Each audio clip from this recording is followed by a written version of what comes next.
আজ সকাল থেকে গোটা সুন্দরবনে ঝড় অবিরাম বৃষ্টি কন্টিনিউয়াস চলছে এবং এখনও ঘন্টা আড়াই ঘন্টা বাকি ডুবে আসতে। এই সময় পূর্ণ জোয়ার থাকবে এবং সেই পূর্ণ জোয়ারের সময় যদি খুব উত্তরে হাওয়া হয় অনেক বাঁধ ভেঙে যাবে। যাদের মাটির বাড়ি এই অবিরাম বৃষ্টিপাতের জন্য সেই বাড়িগুলো দু চার দিনের মধ্যে পড়ে যাবে। এখন জোরে হাওয়া করছে আর ঘন্টা দু তিনের মাঝে মধ্যে রিপেন আসবে। সুন্দরবনের গোটা সুন্দরবনের মানুষ উৎপন্দিত।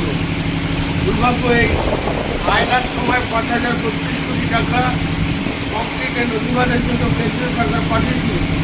তারপর 2014 সালে প্রায় 4,000 কোটি টাকা ফেরত চলে গেল। দুর্ভাগ্য সুন্দরবনবাসী। এই মুহূর্তে সুন্দরবনবাসীর কাছে আমার আবেদন, নির্বাচন আসছে, আসবে যাবে, এখন ধর্ম নির্বিশেষে রাজনৈতিক যা মতপার্থক্য আছে সব ভুলে গিয়ে প্রতিবাদ যদি ভেঙে যায় সবাই মিলে হাত লাগান, প্রশাসন হস্তক্ষেপ করুন, সবাই মিলে সুন্দরবনকে বাঁচাতে হবে।